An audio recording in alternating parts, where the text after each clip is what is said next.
ब्रजभूषण जी और पंडित जी के पास उनके गीता ज्ञान ब्लॉग के एक रीडर का मेल आया है। मेल्स तो उन्हें दिन भर में कम से कम 4-5 आ ही जाते हैं, जिनमें कभी गीता ज्ञान से जुड़े क्वेश्चंस तो कभी किसी प्रॉब्लम का गीता ज्ञान के जरिए सॉल्यूशन ढूंढने की बात होती है। लेकिन ये मेल बाकियों से कुछ अलग है। इसमें प्रॉब्लम तो है और सॉल्यूशन ढूंढने की चाह भी है, लेकिन साथ में एक ऐसा सवाल भी जो कभी न कभी हर किसी के दिमाग में आता ही है। ये सवाल इंसान कभी खुद से तो कभी अपने क्लोज लोगों से पूछता है, और मोस्टली जिस भी भगवान को मानता है उनसे भी पूछता है।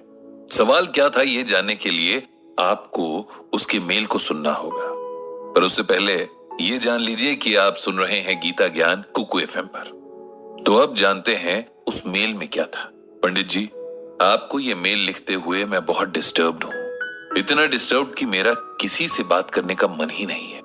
लेकिन फिर भी मुझे किसी ने आपके ब्लॉग की कुछ बातें व्हाट्सएप पर भेजी और मुझे लगा कि जब आपके अकॉर्डिंग गीता में हर सवाल का जवाब है तो मुझे भी मेरा जवाब मिल ही जाएगा। मेरा नाम राजेश है, मैं लगभग 55 साल का हूँ, शादीशुदा हूँ, एक बेटा है और बाय प्रोफेशन एक केमिस्ट हूँ। मुझे लगता है कि भगवान ने मेरी किस्मत तब लिखी जब वो किसी बात पर चिढ़े हुए थे, तभी तो दुनिया भर की प्रॉब्लम्स, टेंशन्स सब मेरी किस्मत में लिख दिए। मेरा पूरा बचपन टेंशन में बीता। मेरा बड़ा भाई पढ़ाई में अच्छा था, स्पोर्ट्स में भी हमेशा फर्स्ट आता था, एक्स्ट्रा करिकुलर एक्टिविटीज में भी हमेशा पार्टिसिपेट करता। पेरेंट्स का वो आइडियल बेटा था। फिर हो गया मैं, यानी राजेश, जिसमें अपने बड़े भाई जितने टैलेंट तो क्या, उसके टैलेंट का 10वां हिस्सा भी नहीं था। मैं बहुत एवरेज स्टूडेंट था। स्पोर्ट्स के नाम से मुझे चिढ़ थी और डांस ड्रामा के नाम पर मुझे घबराहट होने लगती थी। मेरे पेरेंट्स को खुद भी इस बात की बहुत टेंशन रहती थी कि उनका दूसरा बेटा उनके बड़े बेटे जितना इंटेलिजेंट नहीं है, और वो इस टेंशन को हर दिन मुझ पर भी थोपते रहते थे। हर वक्त के कंपैरिजन ने मुझे इतना डिस्टर्ब कर दिया था कि मैं अपने भाई से ही नफरत करने लगा था। मेरे पेरेंट्स को कभी ये समझ नहीं आया कि मैं एक इंडिविजुअल हूं, मेरी अपनी कैपेसिटी और लिमिट्स हैं। मैं अपने भाई जैसा नहीं हो सकता और मेरी भी कुछ अलग क्वालिटीज हो सकती हैं। इस सब से मैं इतना फ्रस्ट्रेट हो गया था कि एक बार तो मैंने घर से भाग जाने की भी ठान ली। वो तो बस स्टेशन पर पड़ोस के एक अंकल ने मुझे देख लिया और अपने साथ घर ले आए। लेकिन उसके बाद मेरे घर वालों का टॉर्चर और भी बढ़ गया। फिर उन्हें मैं एक आवारा लड़का भी लगने लगा था। इस तरह मेरे बचपन का सबसे कीमती टाइम वेस्ट हो गया। किसी तरह स्कूल की पढ़ाई पूरी की और मैंने फार्मेसी का कोर्स करना चाहा तो मम्मी पापा को इसमें भी दिक्कत हो गई।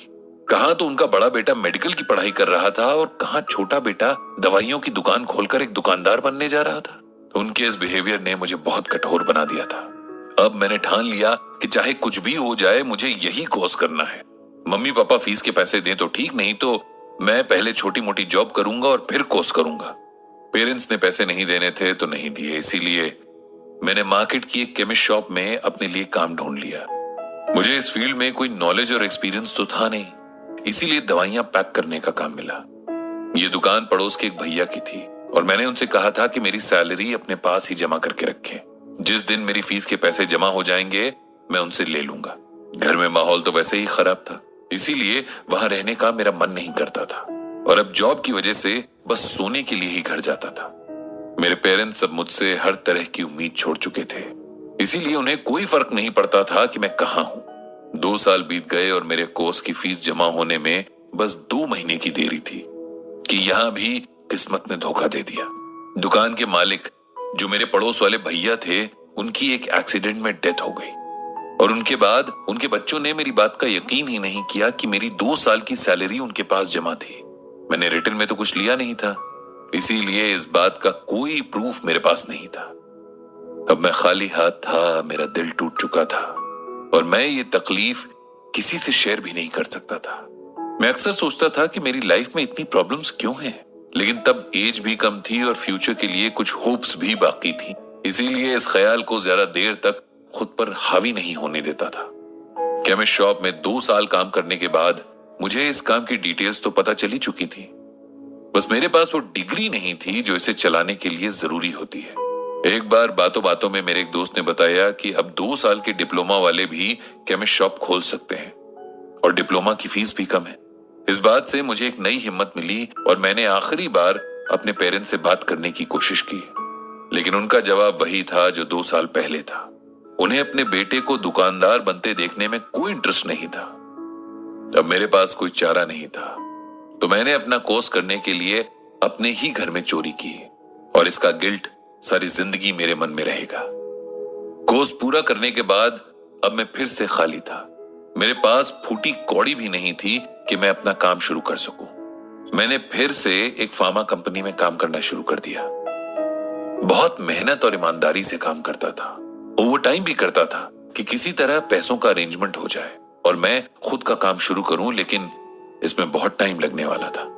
मेरा बड़ा भाई अब तक डॉक्टर बन चुका था। मेरे पेरेंट्स ने उसे बहुत सपोर्ट किया और अब उसका खुद का क्लिनिक था।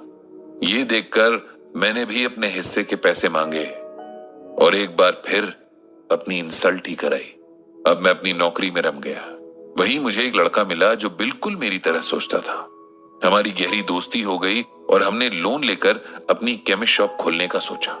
उसके पास कुछ प्रॉपर्टी थी जिसके बेस पर लोन पास हो गया था और आखिर हमारा सपना पूरा हुआ। काम सही से चल रहा था कि मेरे फादर की तबीयत खराब रहने लगी। मेरा भाई पैसे तो बहुत कमा रहा था, लेकिन पेरेंट्स के लिए उसके पास टाइम नहीं था। माँ ने मुझे ही कभी ताने देकर तो कभी इमोशनल ब्लैकमेल करके उनकी सेवा में लगा दिया। फादर की हालत देखकर मुझे बहुत दया आती थी। मैं पिछली सारी बातों को भूलकर उनकी सेवा में लग गया था। उनकी मेडिसिन से लेकर उनको वॉक कराना, शेव करवाना, ये सब काम मैं खुद करता था। 1 साल बाद फादर की डेथ हो गई और जाते हुए वो अपनी बची हुई सारी प्रॉपर्टी और सेविंग्स मेरे भाई के नाम कर गए। मुझे अपने फादर से प्यार के 2 शब्द तक नहीं मिले। एक बार फिर मैंने अपने आप से सवाल किया कि आखिर मेरी क्या गलती थी जो मेरी लाइफ में ये सब होता है। खैर, टाइम के साथ मेरा काम ठीक से चल गया। हम पार्टनर्स अलग हो गए और हमने अपनी अपनी शॉप्स खोल ली।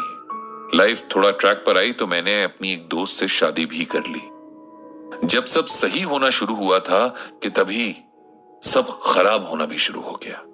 शॉप पर एक लड़के की लापरवाही से मेरी शॉप में एक्सपायर्ड मेडिसिन पकड़ी गई और शॉप बंद हो गई। एक बार फिर मैं प्रॉब्लम में था।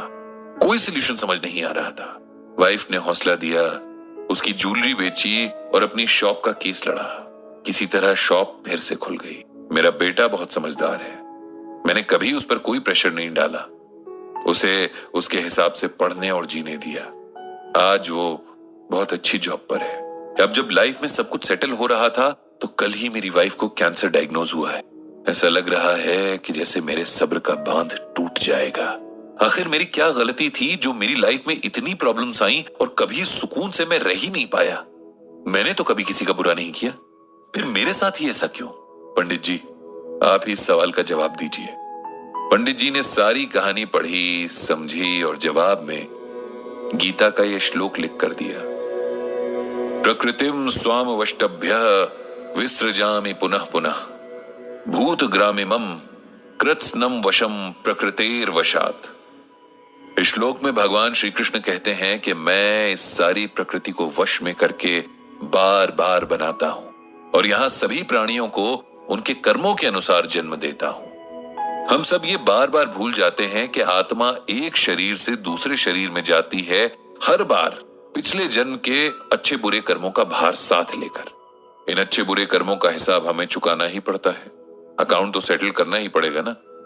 इस बात को ऐसे समझिए कि कई बार किसी से हमें बिना जान पहचान के भी लगाव महसूस होता है, जैसे हम उन्हें पहले से जानते हो, और किसी से बिना बात के नेगेटिव वाइब्स आने लगती हैं।